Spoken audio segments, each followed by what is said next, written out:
ମୁଁ ଦୀନବନ୍ଧୁ ନାୟକ। आज जो बैठक बसला कौन कह तेणु आज जो एरसमा कंट्राक्टर मानक तरफ जो सभार आयोजन करा जायतिला तार उद्देश्य होची गोटे ब्लॉक स्तर रे गोटे कंट्राक्टर एसोसिएशन करा जाय पई आज बैठक होता है सेटा से सभाटी सफलतार सहित समापन होती कर्मकर्ता निर्वाचन पर। तो निष्पत्ति हूँ एक्चुअली वर्तमान जो दुख और परितापर विषय वर्तमान जो कंट्राक्टर भाई माने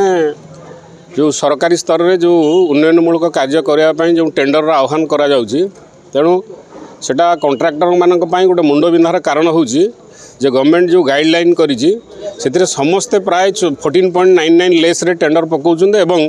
गोटे गोटे काम एकाधिक टेंडर 50 100 150 200 एमती गोटे गोटे टेंडर पड़ुची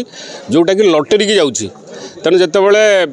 रेट गोटे होमोजिनियस प्राइस हो जाउची 14.99 रे जितेबाला संख्याधिक कंट्राक्टर पकाउछन